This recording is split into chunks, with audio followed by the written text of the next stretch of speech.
Hey everybody, I'm Kia. Today I'm gonna be sharing with y'all my testimony about how God led me to move from St. Louis to Georgia. This is my first YouTube video, so bear with me. Pretty much all of last year, God was speaking to me about moving to Georgia. So at the end of February, my mom came to me and she asked me, did God tell me to move? At the time, I was like, I hadn't heard nothing, so I was like, no. It was a week later, my church was doing a morning prophetic encounter event in Atlanta, and during one of the services, my pastor had spoken, said that God was going to start dealing with people about moving from their hometown to a different state.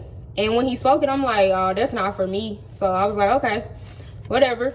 I went upstairs to my hotel room that night, and God gave me a dream about moving to Georgia. And I was like, okay, it's just a dream. So I put it to the back of my mind. So in April, that was the month that I had the greatest spiritual warfare that I have ever experienced. The first week of April, I got COVID, and I was off of work for like 2.5 weeks to about 3 weeks. Once I got off of quarantine, I got into a head-on collision. My car was totaled, and it was like around the same time, like I was dealing with insomnia. Like I could not sleep at all. Like maybe was getting like 2 to 4 hours of sleep. So I remember one night, my mom came and stayed the night with me, and this particular night, the enemy was tormenting me so bad. It was like literally the enemy was bringing up everything that I've been through, like stuff from my childhood to me getting a divorce, me having a miscarriage, and the doctors telling me I can't have kids. And it was like the enemy was just bringing up everything. It was like, you don't got nothing to live for, you might as well kill yourself. Like, what, ain't nothing getting better, your life just getting worse. Like, give up now and just kill yourself. And I remember just saying, like, praying, it was like, I'm not giving up. But it was like the enemy would not let up that night. So I went in my mom's room and I told her. So she began to bind and loose and pray over me.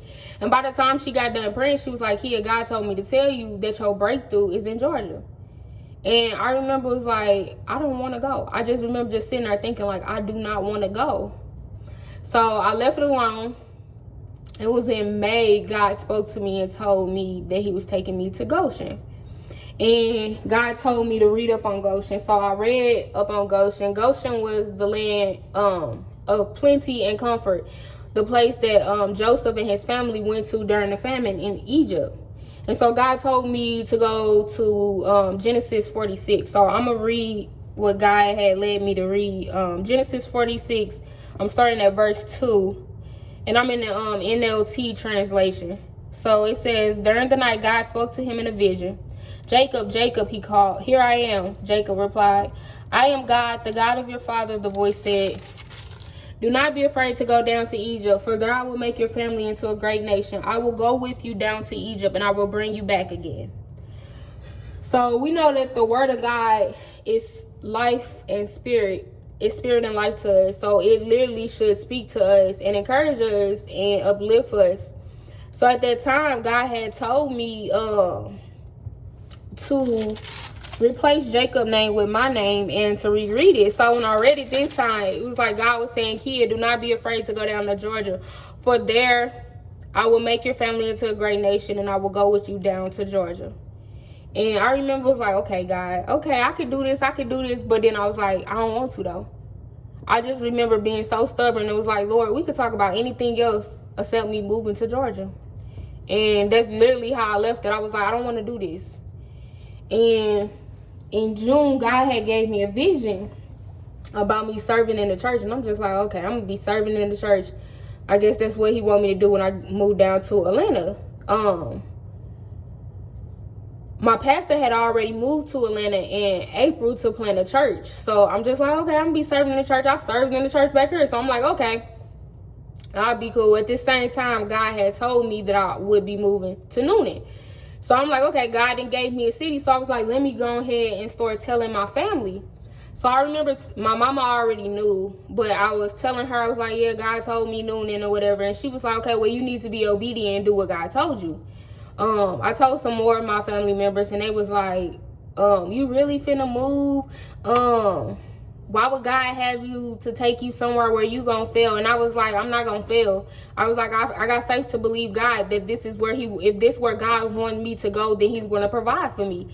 And at that time, God had told me, like, I needed to watch who I was telling stuff. So God began to show me who I can talk to it about and who I couldn't talk to it about.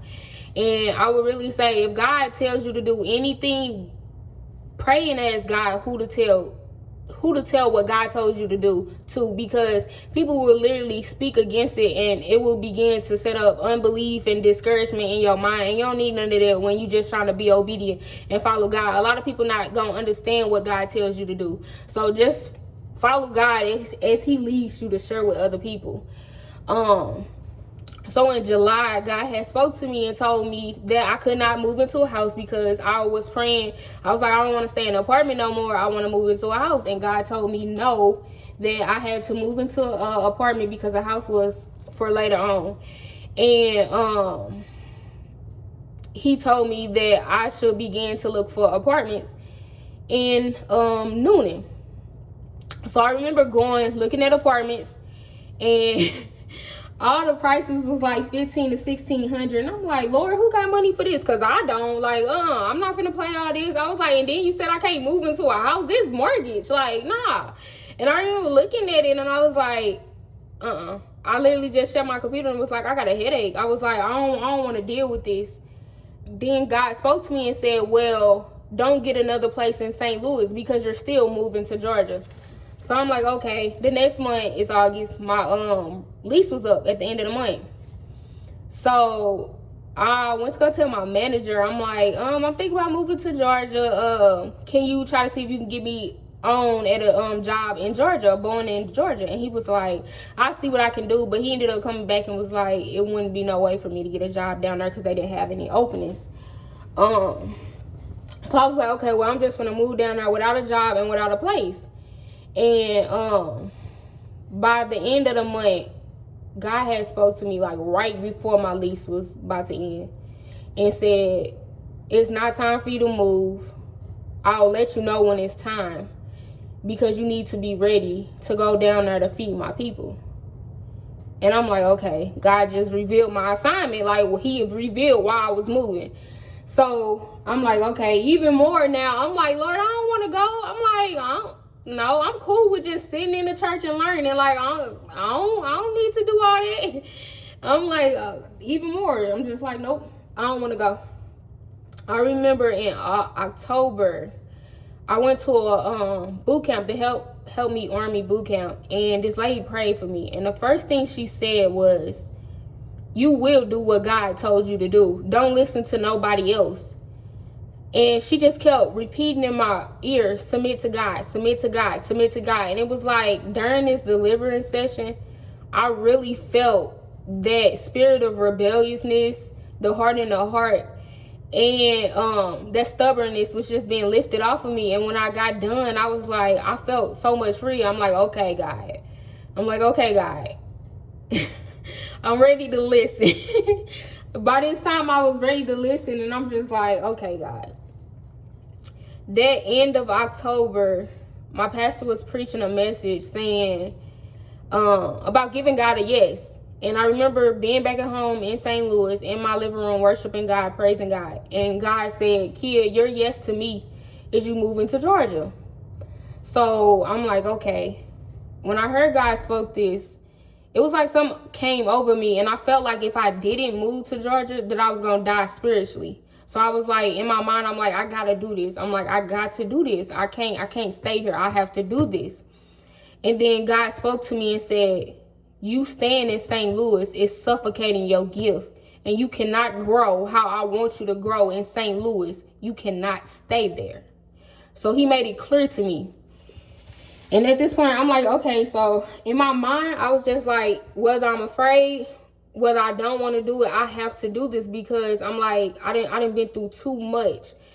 In the back of my mind, everything that the enemy tried to use against me to give up was everything that I was using to keep going, because the Bible says that the glory of the latter house shall be greater than a former. And I was like, I can't give up. Like, everything that I've been through that the enemy tried to give me to give up, nah, that was my reason to keep going, because I need to see what's on the other side. I was like, it's not time for me to give up. So at that point, it was like my mind shifted, and I was like, I'm going. Like, no matter, I don't care who mad at me, who not talking to me for going. I literally had made up my mind at that point, like, I'm going, because I done been through too much to stay here. And I remember after that had happened in October. It was the last week of October. I had a dream, and my pastor was like, he was supposed to be working at the church, but she not down here, so she can't work for the church. And I'm like, okay, God, I tried to go in August. You said no. So I'm like, I don't know when the time is. And I recall having a meeting with my mentor, and she was like, you would know. God will let you know in another way. He probably won't just say it's time to go, but you will know about what's happening. So it was November 7th. The number 7 represents completion. My apartment in St. Louis flooded, and my ceiling in my bedroom had fell in. And so I ended up losing a little bit of stuff, and the flood basically had pushed me out of the apartment. I couldn't live in it. Like, literally that day of the flood, they took my keys and told me I couldn't stay there. So I stayed in the apartment for like I think a week or two, and then I moved in with some family. And I was like, okay, I think this guy is trying to tell me to go, but I'm like, I don't know, because I'm like, I tried to go and you said no. And I guess God wasn't saying nothing else to me, because he was showing me other around me that it was time to go. So I remember calling my pastor, and I told my pastor, I'm like, explaining everything that happened to him. And he was like, yeah, God just wants you to trust him, step out, walk on water, and trust God. And I'm like, okay. So as soon as I got off the phone with him, I was at work. I went straight to my manager, and I told him, I was like, I'm putting in my 2 weeks. And he was like, okay, I'm glad you're doing it. I'll make sure everything goes smoothly with you transitioning out of Bowen. And he really did. So I thank God that he helped me get through the transition of like leaving Bowen. It was the beginning of December. And I don't know, it was like depression had hit me hard, because I knew I was really finna do this. And I remember praying, just sitting in my car praying after I had got out the grocery store. And somebody called me, and they said, Kia, I admire you, how you just put in your notice at the job like it wasn't nothing. And they was like, I wouldn't be able to do that. Like, I'm too scared to leave my job and all that stuff. And I was like, well, you know, I'm just trying to do what God told me to do. So then he went on and said, I don't know if you know, but he was like, I've been watching your relationship with God. And he said, I'm dependent on you. And I'm like, you dependent on me? He was like, yeah, I'm dependent on you. And I was like, on what? He was like, I'm dependent on you to make this move to Georgia, because if you do it, then I will know that I'm able to do it. And I'm like, Lord. At that moment, God spoke to me and said, once again, it's not about how you feel and what you want to do. He was like, your obedience is for somebody else. You being obedient and doing what I told you to do is for your bloodline. It's for people that don't even know you. It's for them as well. So be obedient what I told you to do. And he was like, people is watching you. Dry your eyes and get up and do what I told you to do. And so I remember, like, okay, God, I'm finna do it. I'm finna get up. I'm finna do it. And I went to go look back at the apartments. And I was just like, you know what? I might as well just wait, because it's already December and I planned on going down at the end of the month. And so December 27th, it was like a Monday night. I got in the car. I drove overnight. Got there Tuesday morning. I went to Noonan, of course. I went to Noonan. The first apartment I went to, I was like, nah, this not it. The second apartment I went to, I literally felt a fire in my belly, and my heart was like racing. It just started beating real fast. And I'm like, okay. The lady started to talk, and she was like, your apartment. And it was like God was fine-tuning my ear just to hear her say my apartment. But it was one problem. The apartment wouldn't be ready until January 21st, and I wanted to move in by January 7th. So I'm like, okay, we can still go see the apartment. So I went to go see the apartment. I'm like, okay, this is one of the apartments that I looked at that was nice, and I was just like, I wasn't gonna be afforded. Now the one that she was showing me, I could afford. So I'm like, okay, I'm gonna go ahead and apply, but mind you, it still wouldn't be ready to the 21st.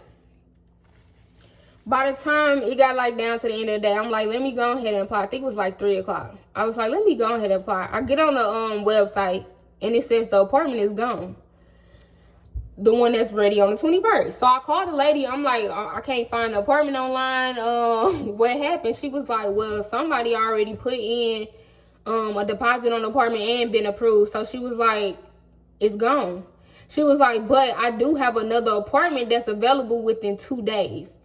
And she was like, it's nice. It's nicer. It's bigger. It comes with a garage, more square foot. She was like, it's smart home. So everything is done through an app. And she was like, she think I would like it. And she was like, but the only thing is, it's way more expensive than the first place. So I'm like, okay, God, you was telling me this my apartment. You was making sure I heard this. So I was like, I'm just finna trust you and do it. So when I was doing it, I filled out the application. So everything came back within 2 hours and said I was pre-approved. I just have to send over my documents to prove my income. So as I'm getting ready to send over my documents for my income, I'm praying. I'm like, Lord, I don't make the amount of money I need to pay for this. But I'm like, Lord, you told me to move to Noonan, and I felt like this is where you was leading me. So I sent over the documents, and I didn't hear nothing back that night because I think it was like 6, 7 o'clock at night. The next day, she had called and was like, we're going to send over your documents to get verified by our company or whatever. And I'll give you a call back to let you know if you've been approved. So I'm like, okay, I'm waiting on it. In the meantime, while I'm waiting on the call, my pastor calls me. This the second day of me being down there. And he didn't know I was down there because I didn't call and tell him that I was down there or anything. So he called to offer me a position at the church. So he offered me a position at the church. And when he offered me, I was like, a position, I was like, can you do me an offer letter? Because I'm like, I just applied for this place and it will help me out or whatever. And while I was on the phone with him, the lady was calling back to tell me that they didn't approve my income because I didn't make enough. But since he gave me that offer letter, they approved me to move in. And the place was supposed to be ready on the 29th, but she was like, since it was the end of the day, that I would have to wait to Monday to get the keys. But within 2 days of me being in Atlanta, I had my job, which is I'm doing basically full-time ministry at my church. But it doesn't start until February. And then I also was approved to move into the apartment. So within 5 days, I had the keys to my place as well. And I went back to St. Louis to get basically my TVs and clothes because that's all I had left. And I was like, it was crazy because people was literally speaking to me, telling me like, oh, you're not going to be able to find a place in Georgia for 2 months. And when God calls you to step out and you following his directions, follow his directions, because I did not. But when you following God's direction and God calls you to step out, like, trust God, have faith and believe in God that what he said he was going to do, it's going to happen. Like, that's literally all it took was me just to step out, trusting God and be obedient, because I literally wasn't being obedient. But when I did come to be obedient and what God told me to do, everything fell into alignment and it went fast. It was accelerated like God said it would be.